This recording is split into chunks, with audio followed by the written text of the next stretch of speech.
stream. This is where my internet connection fails. Okay, so we should start to get some feedback. Cool. We are live streaming. Close that. And then, yeah, good luck. Thank you. And I want to, oh, hang on, no, share screen first. Share my screen? No. I'm just going to share mine. And then go live onto, oh, hang on, start webinar. Okay. I feel like a right doing this, but here we go.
Okay, good morning. Have we got people in the room? Fingers crossed we have. Yes, we have. Good, I can see the chat coming through. That is good. Do not adjust your sets. I'm not Joe Glover, as you can see. I actually bought some glasses and I didn't know whether I could get away with some fake ones to see whether I'd look like Joe Glover, but clearly not. Yes. Great to have everybody here. We've got another webinar today with Blake-Crawford. Joe is going to be traveling up to Manchester today. We've got our first Manchester live event. We had one in Cambridge a couple of weeks ago. We're slowly creeping back into physical events. So he's traveling up there. I'm going to go meet him later on, and we're going to be meeting the lovely people of Manchester, which is exciting. So yeah, looking forward to doing that. So first things first is to make sure that in the chat function, you are having it as all panelists and attendees. And yeah, so everybody can see, what you're writing in there. And yeah, make sure you light it up. This is a community. This is community for you, and it's something that a lot of people enjoy on the chat side of things. I haven't even introduced myself. I'm James Sambrook. You can probably see from the name under the window. I'm Joe's business partner. So if you've not met me before, then good morning. Also, if you've got some takeaways from today, one of the things that really helps us grow is making sure you share that on social media afterwards, and whether that's LinkedIn or Twitter or Instagram, whatever it is, let us know what you've enjoyed from the day. And having seen one of Mike's talks before, there's going to be a lot of things. So to introduce our guest, Mike is a social first marketing consultant, and he's former head of strategy at Social Chain. So he doesn't need a lot of introducing. But for the three people that maybe don't know him, his accomplishments are many. He's worked with huge brands on their social campaigns, helping them develop, super impressive results. And he has a knack of getting on some trends quite early. He also seems to not just understand social media platforms, but how we as humans interact with the digital world better than most. So, I'm thrilled to pieces to have him here today. And after seeing his talk in Manchester, I think you're going to enjoy it too. So the format's quite simple. As I say, get your questions into the Q&A.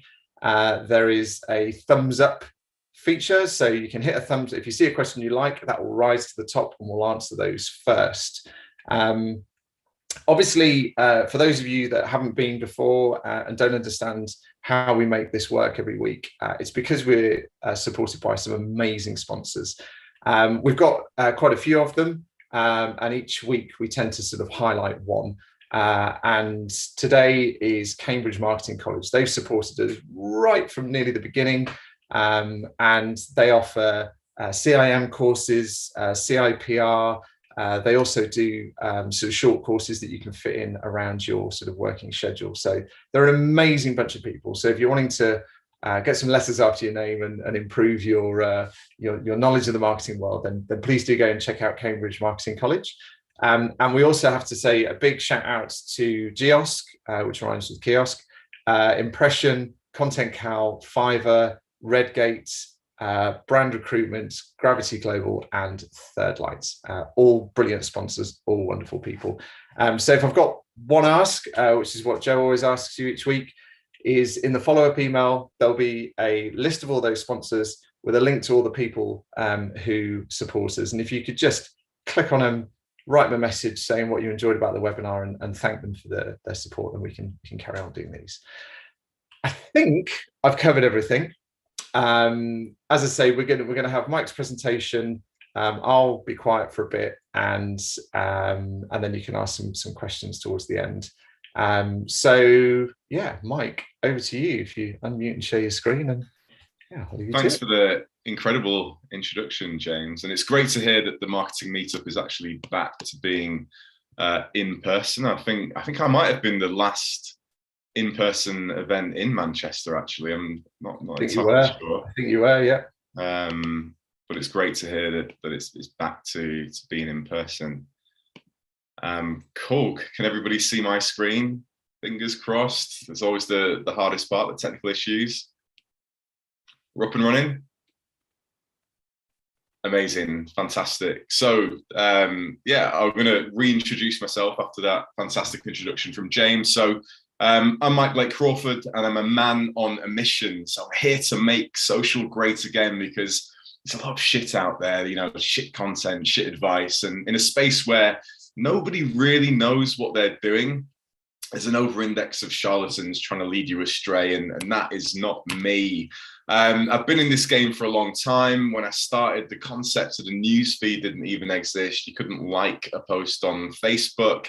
And my career in social has taken me to some fantastic agencies. Most recently, as James mentioned, I spent 5 years as the strategy director of Social Chain and worked with some fantastic brands leading strategy development for companies like Coca-Cola, Apple, FIFA, and Superdry. But alas, the pandemic gave me lots of time to reflect on what was important for me, and I realized it was time to spread my wings into the world of freelance, which has been an incredibly rewarding ride so far. But today I'm here to talk about storytelling, and more importantly, here to talk about the power of emotion in storytelling. And that's potentially a complicated topic to tease up, but I've been doing these talks for a few years now, and ultimately it's really, really simple. There's 3 things which are really important to take away. And that is that we all want to learn something. We want to have some fun while we do it. It's got to be fun. But most importantly, we need to be inspired. And if we achieve this, then I'll have done my job, made your morning worthwhile. But where I'm going to start is by saying that I'm struggling to be inspired as a marketer these days. And that's where I want to start. And in fact, it's actually quite embarrassing, because we love to overcomplicate. I Google searched marketer, and this is what came up on Google Images as the top search. It's a guy in his 40s, crew neck top, jeans, glasses, and loads of fucking graphs and symbols and circles with words inside them. Apparently that is what we do as marketers, and it's really complicated for people who in truth just stick logos in places where people can see them, because that's the truth, right? It's what we ultimately do. Another thing I hate is that, you know, we love wanky job titles. Over 100 roles as a growth hacker around London, and I assure you, zero hacking is done in any of these roles. Another favorite of mine is the brand warrior. What exactly is that? It's a friendly and approachable person who has a real passion for marketing. The brand warrior, ladies and gentlemen. I'm sure there's an entire army of brand warriors on this call this morning. And my very favorite, the social media ninja. I've been working in social media for almost a decade, and I've never seen anybody who looks like that. I think if I tried doing something like this, I'd end up with a torn hamstring at the moment. And if you look at the spec, it's pretty straightforward. You know, a bit of posting, some community management, content creation, not tasks that require a samurai sword and a face mask. Well, actually, the face mask would probably be quite sensible right now. So just another reminder to stay safe, people out there at the moment. But another thing that irks me a little bit is that we're obsessed with death as marketers. Probably not the best segue, actually, coronavirus to death, but here we are. But it's true, you know, we're obsessed with the idea of things dying in marketing. You know, the TV is dead. Is something that we always hear and see. Twitter is apparently dying in 10 tweets. The sudden death of the website, TechCrunch actually put this out on their website. Makes no sense. This idiot said that BAU is dead. And apparently storytelling is dead. So, ladies and gentlemen, that's the end of the talk this morning. So I hope you enjoyed it, and I hope you have a great day with the rest of your day. Just kidding. Storytelling is a buzzword, and it's a buzzword in an industry that absolutely loves buzzwords. It's another thing we just can't help as marketers. And the definition of a buzzword is a word or expression that has become fashionable in a particular field and is being used a lot by the media. Now, looking at social media storytelling on Google Trends, well, there's nothing more fashionable than social media storytelling. You look at it, it's at the peak of the height of fashion. But I know what you're going to say, Mike. You know, social media has only been around for the time that's represented on that chart. Well, brands have been around a lot longer, and the same pattern emerges. I went onto TED, I typed in storytelling, 221 storytelling TED Talks. It's incredible. And it left me with some food for thought. You know, I figured to myself, you know, is this just a buzzword with no value? And, you know, part of me really wished that it was, you know, because that would have been a really fun talk. Come in here this morning, say, you know, no, it's a load of rubbish, and this is why, you know, it's a good structure for a talk. But in truth, storytelling is incredibly important. And in fact, it's the most important and the most valuable invention that we have. Stories help us create order out of the chaos of the world, from oral storytelling starting in the Paleolithic era, right through to visual storytelling, which can actually trace its roots back 36,000 years. These are the famous cave paintings at Chauvet in France, which depict a volcanic eruption.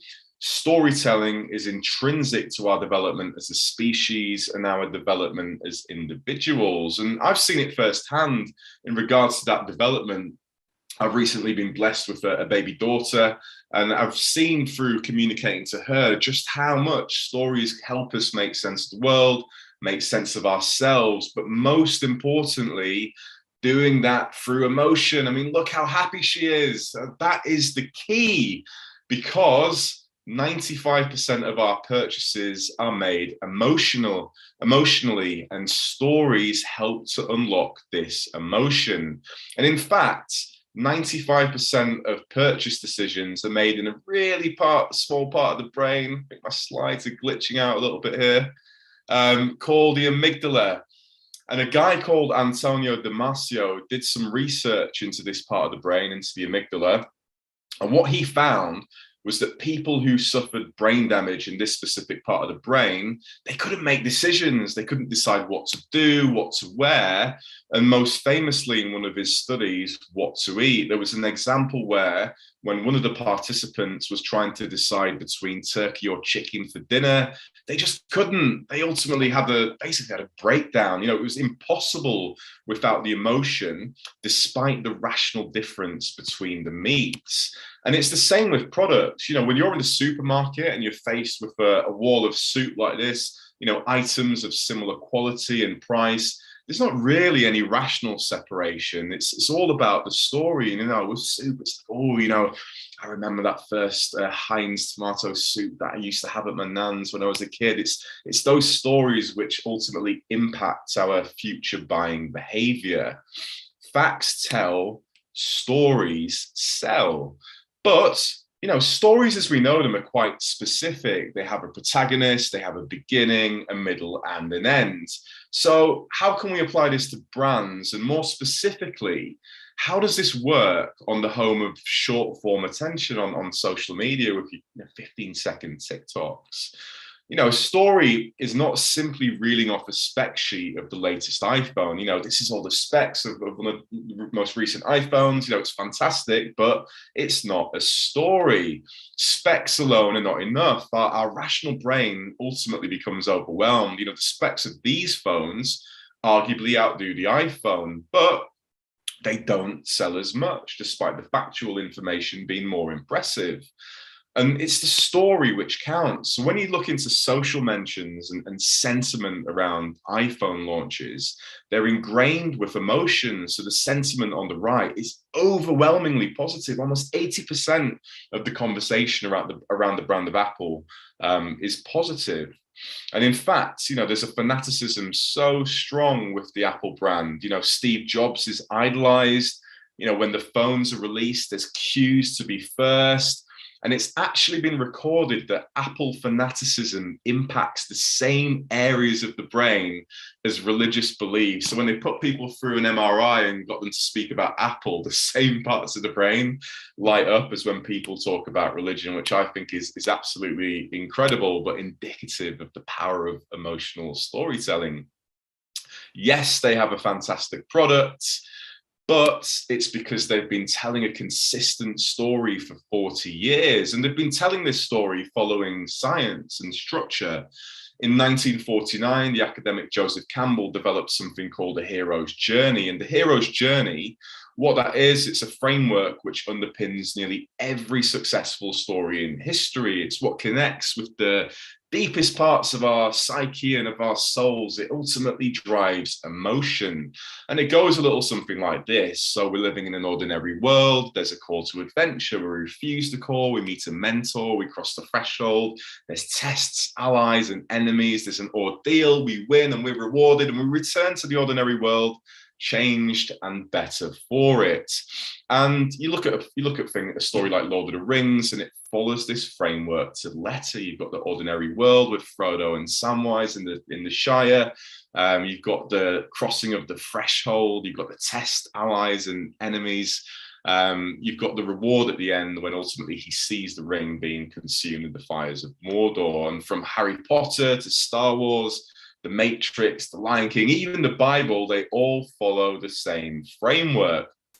Now, I'm not sure who remembers this advert from Apple, which featured FKA Twigs. It was for the HomePod device. And I think it's quite interesting because it follows the hero's journey to the T. And I can't show you the whole thing because it's 4 minutes long, but I want to show you some of the elements and kind of so you can see how this is built up in the structure. So it starts off and she's in the ordinary world. It's dark, it's depressing. She's on her way back from work. She looks very, very unhappy. But she gets home and there's the call to adventure. Technical issues here. She eventually goes through the threshold, so she starts playing her HomePod. The world around her starts to change. She goes through this threshold into this new world. There's a little bit of a test where she's trying to kind of fight back against the walls and break through into a new dimension. She's finding it quite difficult, but she meets an ally. This ally pulls her through into the new world. And then eventually, after she gets into this new world, has a fantastic time. She returns home, and for the better. So it followed the hero's journey to the letter, but of course it's 4 minutes long, so it's not very social first, is it? It's not going to work on TikTok, but you don't need to include every single element. So it can actually be easily translated to social. And in fact, you can actually translate the hero's journey into a single line of copy. And when you analyze brand slogans, popular brand slogans throughout the years, you'll notice that they actually communicate the hero's journey in their statement. So Nike as a starting point, just do it. You know, it's a call to adventure. Just do it. Get started, get going, start creating your own story. Pringles, you know, once you pop and you've gone through the threshold, you can't stop because they're so delicious. They want you to go through that threshold. You've got Adidas with impossible is nothing. That's talking about the ordeal that you're going to overcome. And then KFC, finger licking good. Well, that's a simple one. That's the rewards. But there's something worth noting about these successful slogans. They're focused on you, they're focused on me. And the hero's journey is a framework which underpins story structure, but it describes the path of the protagonist. But who that protagonist is, well, that's the choice of the author. However, for brand storytelling, I don't think there is a choice any longer, because people don't really care about a brand story. In fact, people don't care about brands. 93% of brands are irrelevant according to recent research. And that's, you know, really indicative when you look at a brand like Thomas Cook. So they had a fantastic story, 178 years old, the pioneer of the Great British Holiday, but nobody shed a tear when it collapsed in 2019. You know, we were really happy with Airbnb and Booking.com and just making our own holidays. Nobody cared about the brand, despite it being a staple and a hallmark of British culture. But when Steve Jobs died, the Apple fanatics were grieving. You know, they came out en masse. They had their candles on the iPads. Why? Because people buy people stories, literally. Adding to this, in 2016, there was a huge change and a huge shift in the dynamic of media, and there was a shift in the power of narrative away from its traditional base. So it was mass media was starting to decline, and the power of narrative was handed to you and me. And you look at the things that have happened since then. You know, Brexit happened against what we fought. Donald Trump was elected against what we fought. Me Too could never have happened prior to this shift in communication and that power of narrative being cascaded down to the individual and groups of individuals. I would say that brands no longer define their own story.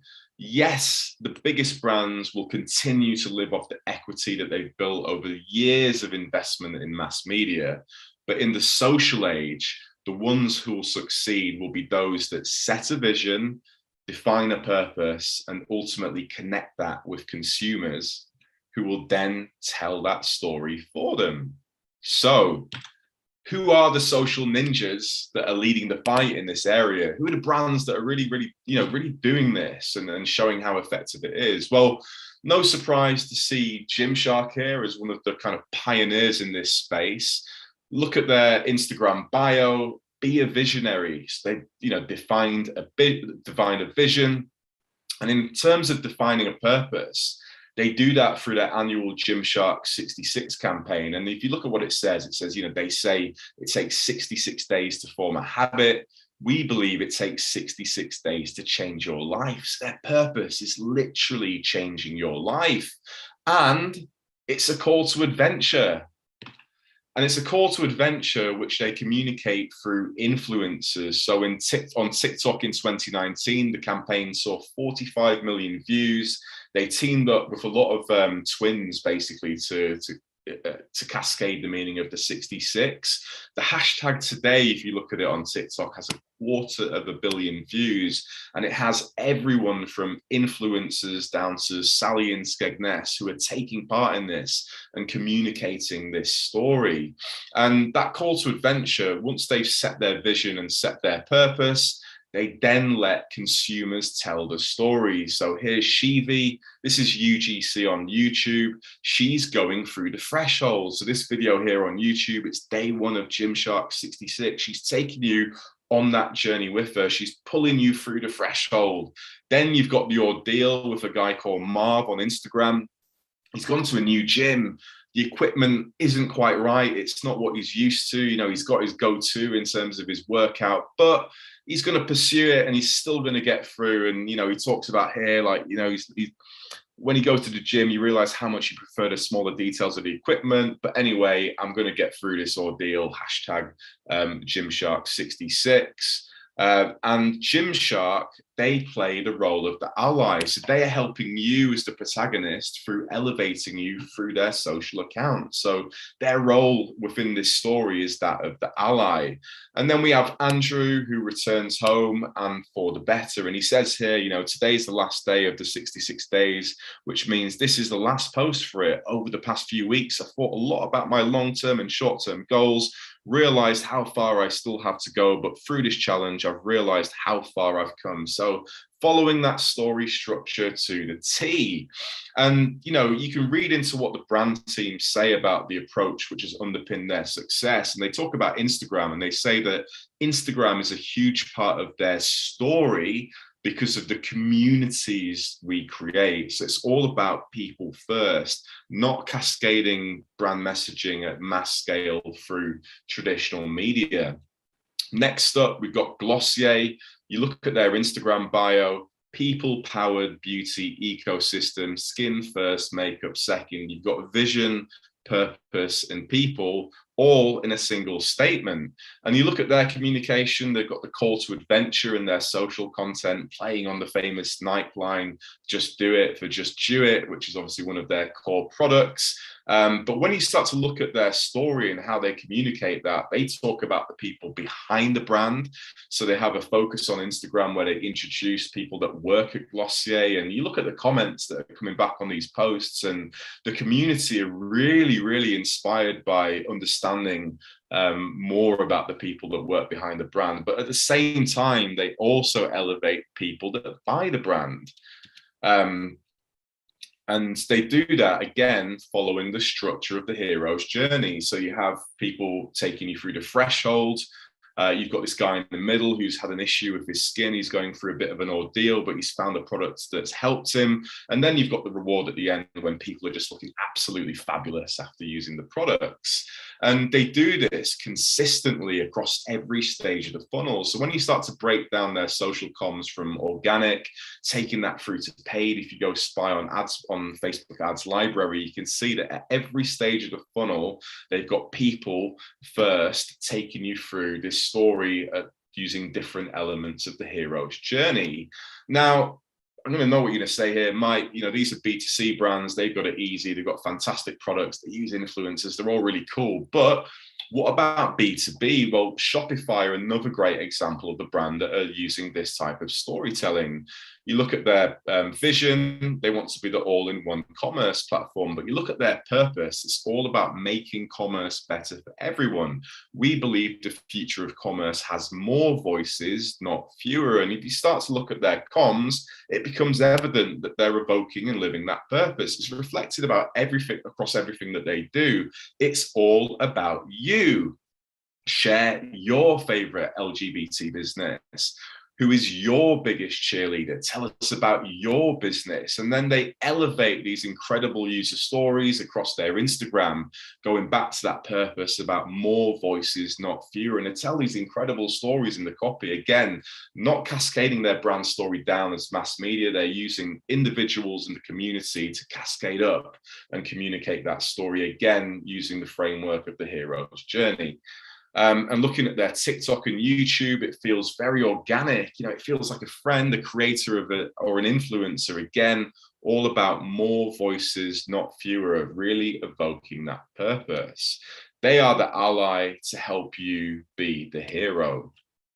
But What about brands who fail with storytelling? Well, I'm not sure if you can tell which brand this is going to be just by the brand color that I've got here. Some of you might be aware and remember it. Many of you may have seen the documentary on Netflix. Fire Festival for me is both the best and the worst of social storytelling. They had this incredible call to adventure, which was distributed by some of the biggest influencers on Instagram. They used this orange square, like blackout activation, where everybody just started talking about, what is this event? What is happening? What is going on? I want to be part of it.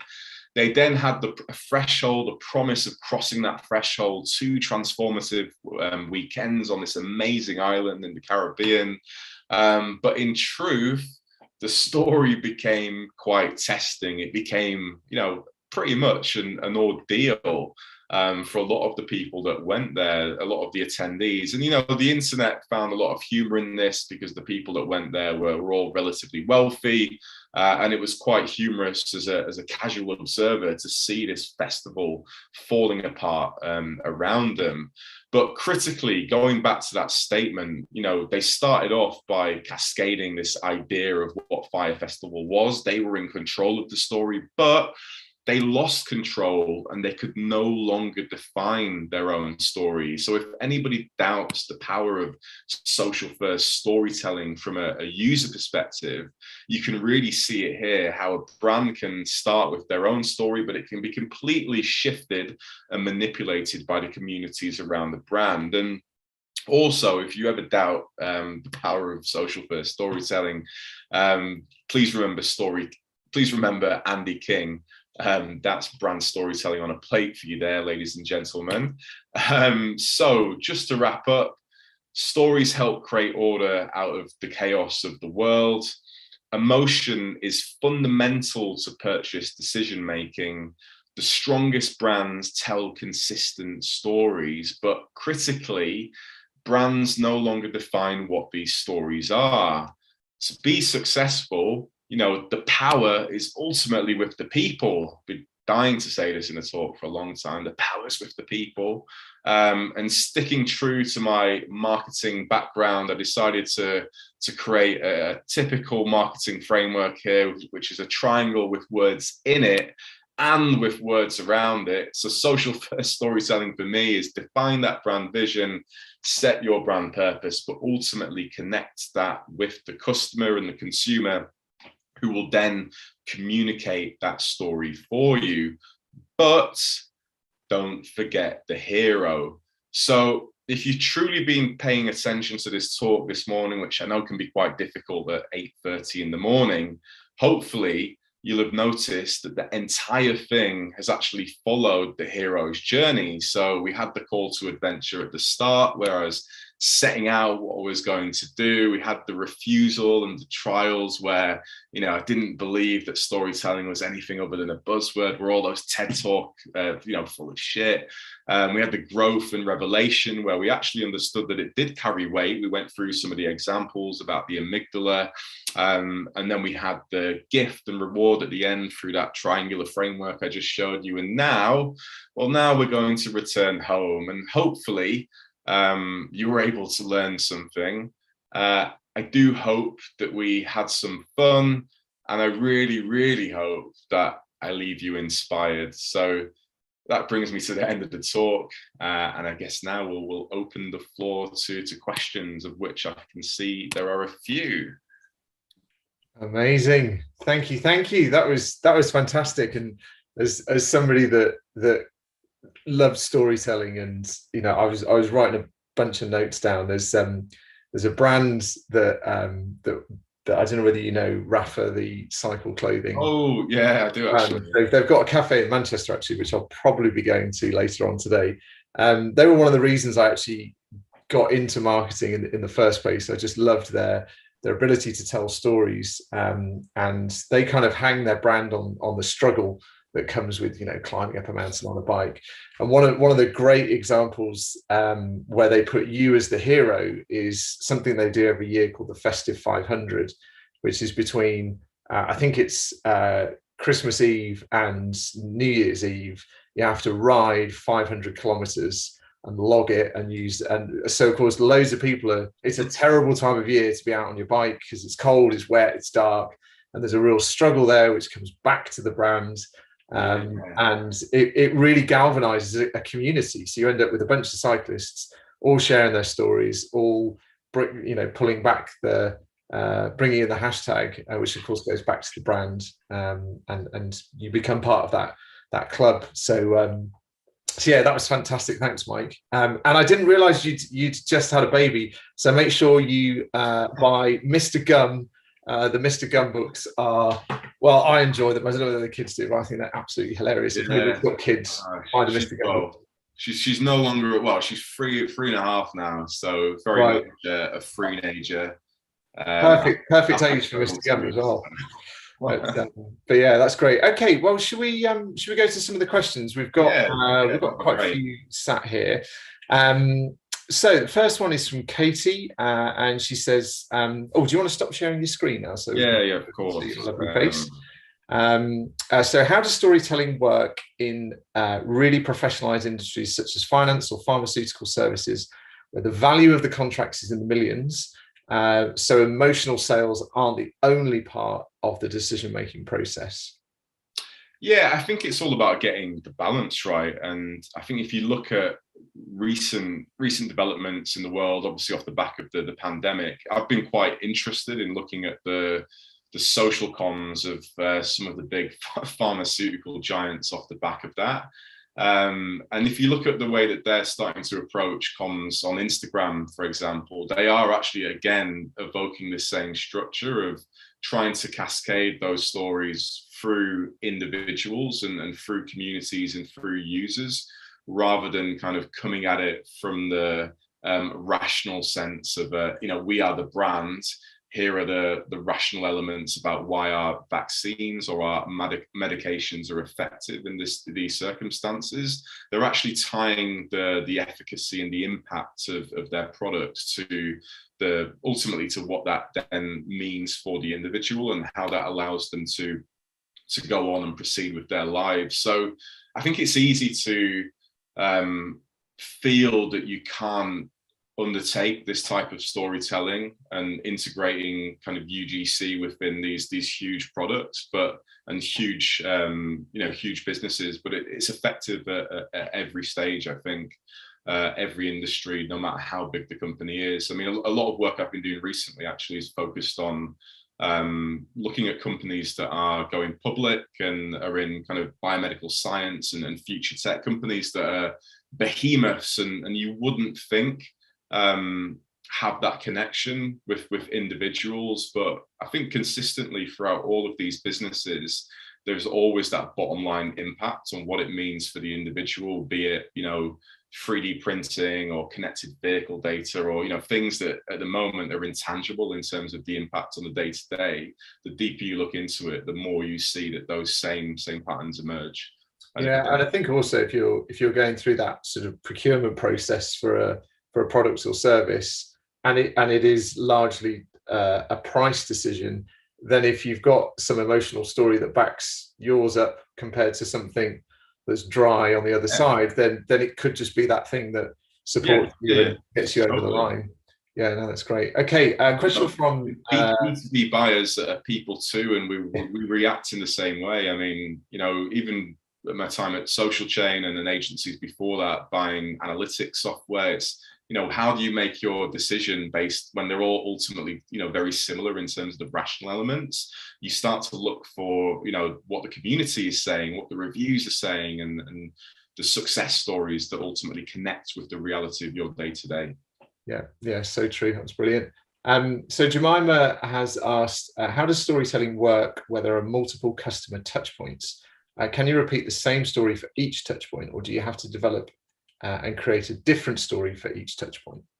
So when you say touch points, I'm going to assume you mean channels. And yeah, I'm guessing so. So I guess somebody could be buying online or in store, or I think being able to adapt and be flexible with storytelling dependent on the touch point or channel is incredibly important. I think the worst thing that you could do is seek to replicate the same type of storytelling across different touch points. You know, if it is offline, of course, things like in-person communication and events work a lot better to cascade that vision and that purpose to your community. Whereas on a platform like Instagram, you know, using static imagery of individuals with long copy might be the best way to do it. So yeah, it's not a case of kind of creating one single execution and output that you can then replicate across different touch points. It's going back to the fundamentals ultimately of what you're trying to do, and that is connect the rational element of your product and service with emotion and communicating that in a way that is native to the environment that you're playing in and the touch point that you're using.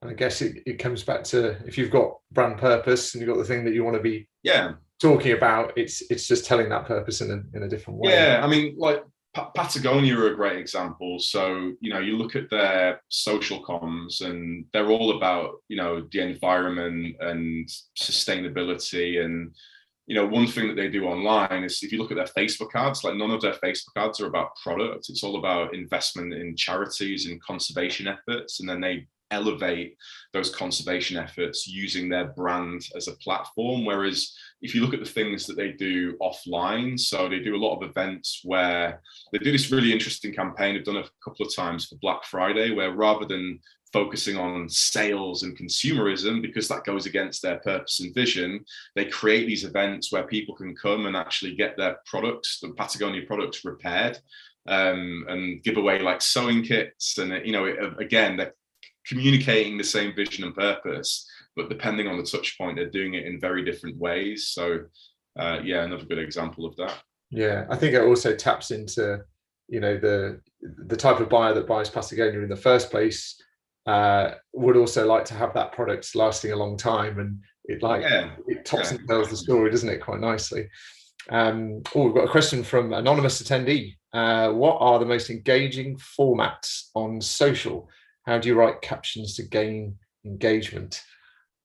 Yeah, it's a big question, that. I think the biggest evolution where we're at the moment, where we're seeing a paradigm shift ultimately in social. So it's been driven by user behavior, so the way that people consume and interact content, but also the way that we want to create content. So the last 5 years, we've seen this huge acceleration in terms of technology. So we've all got smartphones that have like huge processing power, 4K video. We've got 4G and 5G, so we're able to share, you know, high quality video quite quickly. And what that has now led to is this whole idea about creating this creative execution, like live blogging. So like basically the TikTok format that we're seeing is now the future of content. It's short form content that encapsulates video, animation, music, all in one single format. It's what we ideally wanted to do back in the days of, you know, Web 2 and Facebook and Twitter being the only social platforms, but we just couldn't do because we didn't have the tech to create this content, and we didn't have the networks to support sharing and consuming of this type of video at mass scale. So yeah, in terms of the most engaging content at the moment, that short form, dynamically created content is definitely where things are going. Mobile first, 9:16 vertical video. Another thing to consider as well is the polarization of attention span. So yes, short form is incredibly important today because we live our lives on the go. We're always on our smartphones, which have so many different apps and means of consumption. But at the same time, people are still, you know, they want passive consumption. So you, as well as seeing this growth of TikTok and shorter video, you've also seen at the same time this huge growth in like podcasts. And, you know, some of the most popular podcasts are 3 hours long on average. You've also got people who are binge watching like Squid Game over the course of an entire weekend. They're spending like 10 hours back to back watching content. So you've got to be really mindful about creating content for each end of the attention spectrum, and make sure you've got a good balance ultimately to succeed in that space. I'm so glad you said that, because when I hear people say, you know, people's attention spans are shorter and shorter and shorter, and it's just like, yeah, but no, it's like like I listened to Joe Rogan in the car for 3 hours. You know, it's nuts. And YouTube, I think, is a good example as well, where you've got YouTube Shorts, but you've also got like really long format videos that you know, I'll quite happily watch a 15-20 minute video, you know, whilst having a sandwich at lunchtime kind of thing. So yeah, that's great. Well, YouTube Shorts is an interesting one. I mean, that's something that I've been like parroting, this kind of homogenization of social concepts for a long time. And I really do believe that, you know, in 5 years' time, every social platform will be exactly the same in terms of execution. And it'll be these mobile first short form videos as your kind of feed initially. I know Twitter have ditch fleets and LinkedIn have pulled stories for the time being. I think that's more to do with the psychology of how those platforms are used more than anything else. People weren't just comfortable kind of, you know, taking a picture of their breakfast and then night out with their mates, because, you know, those two platforms are about persona, not about reality of being an individual. But I do think they'll bring them back in some way in the future. And yeah, what we'll see is that every platform will just have, like, YouTube Shorts will be your kind of main interaction, Reels will be your main interaction on Instagram, TikTok obviously pioneered this format, Spotlight on Snapchat. It'll all be the same because it benefits all of the platforms from a commercial perspective. Yeah, I do find sometimes I'm scrolling through a platform and then I'm like, I don't know what platform I'm on. I could be on I could be on Instagram, I could be on TikTok. It's yeah, I know exactly what you mean. Okay, so we got a question from Cal, who said, could you use this same framework for blogs, etc., as well as social? Yeah, I mean, a lot of the examples I gave initially were written publication, were books basically. So yeah, Lord of the Rings, for example, being the first one that I gave, is obviously a very long book, but in terms of blog structure, that same structure would apply. I mean, yeah, the call to adventure at the very start, that there's a challenge, there's an, you know, ordeal, ally, and at the end of your blog, you've got something that's, you know, whether it's a subject, topic, is about a challenge that you've had, you've come out at the end changed for the better. So yeah, I think that structure works really well for written content as well as visual content. It works well for any story that you're telling. Yeah, I think there's a lot of really good copywriters. We've had people like Dave Harland on, who, if you sign up to his emails, they're absolutely brilliant. There's always a story, and the beauty is you're always wanting to know what's next. Yeah, and I think that's a great storyteller, is somebody that has got you constantly going, okay, well what's going to happen next, or what happens next? You know, and if you can take people through on a journey, then Dave's a great example of that. So another question from Jemima, what's the difference between kids storytelling and adult storytelling?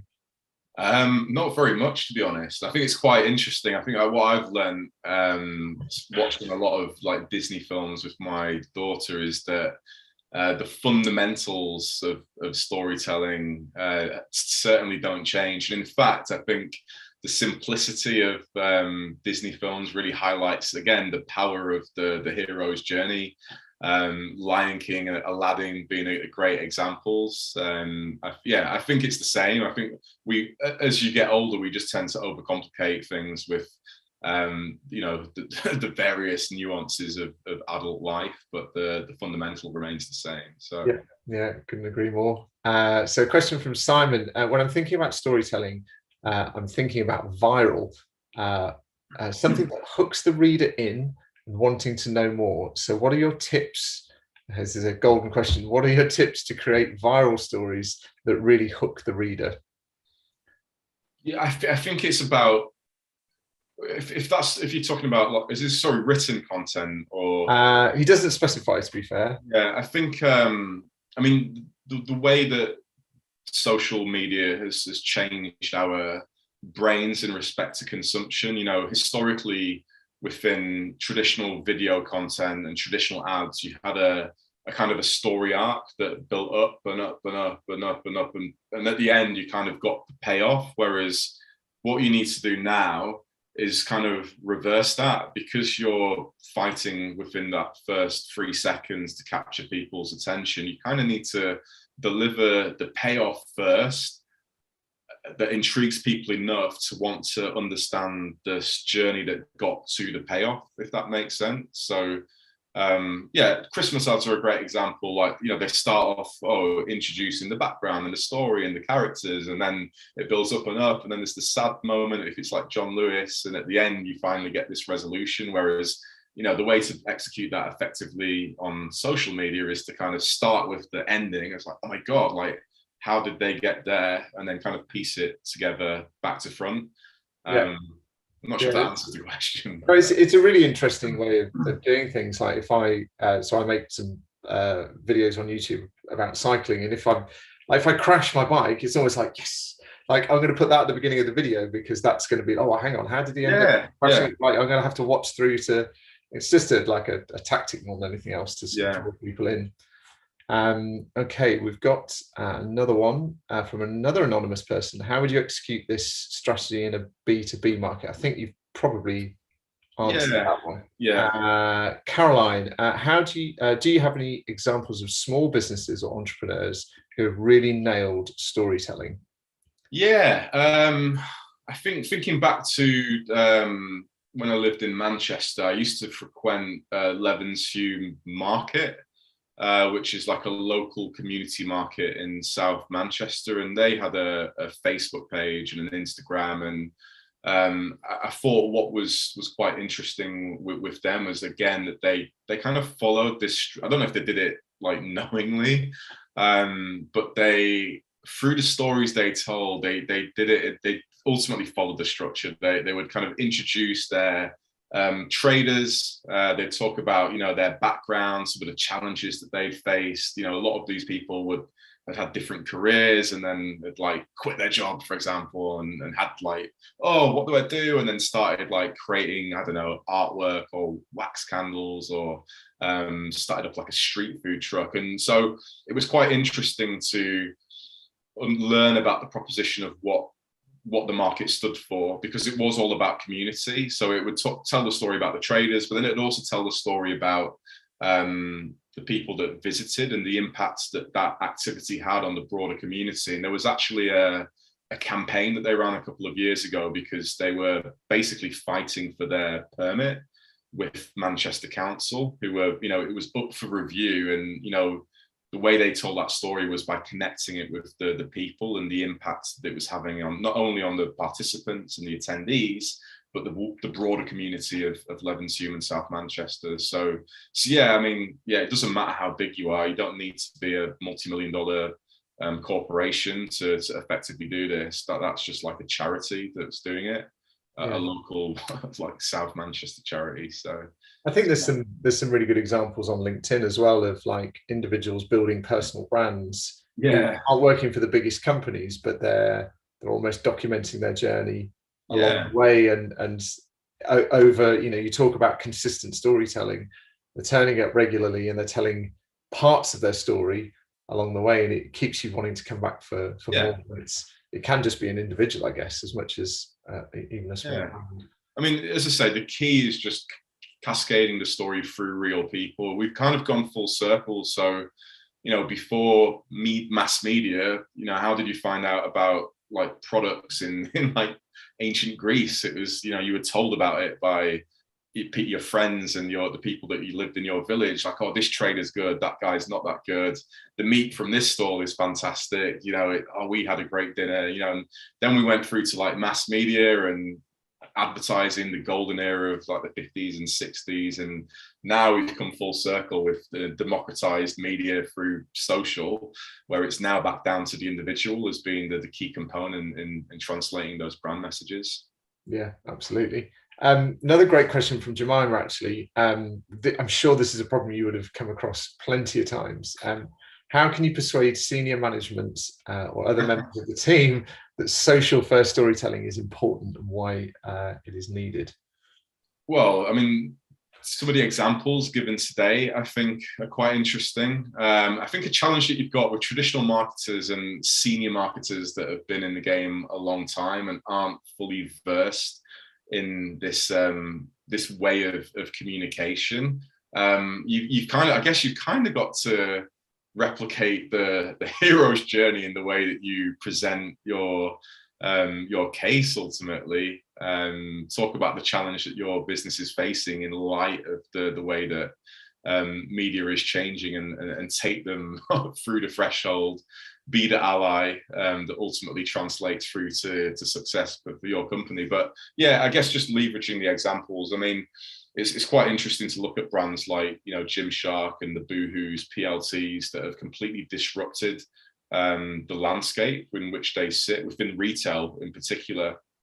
And you know, why has that happened when you've got these huge companies like Topshop that, you know, on the face of it, were in a undefeatable position. They had all of the market share, they had the biggest brand, but it counted for nothing in the era of social first storytelling. So I think it's just leveraging all of the examples that are out there of brands that are succeeding today, you know, 3 of which I've given you in this talk, and applying that to whichever brand you're working for. Yeah, absolutely. That's cool. Thanks. So Gemma works in agriculture, and she says that storytelling is key. But how do you manage negative reactions to your storytelling?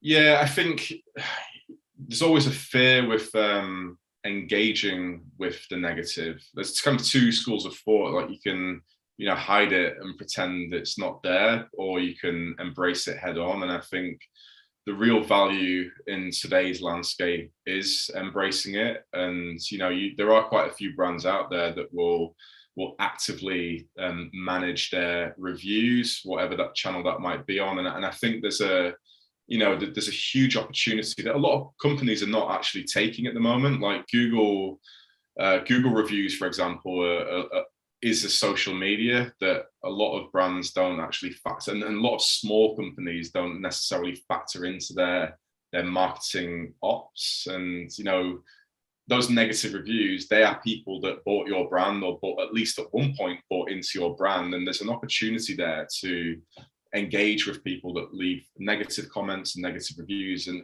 turn them around, and potentially not only do that in a space where other people can see the actions that you're taking, and then that obviously, you know, improves the visibility of what you're doing as a company, but then also just winning over those people that were loyalists and consumers at one point, and then kind of bringing them back into the fold, and kind of, you know, reiterating the values which they bought into in the first place.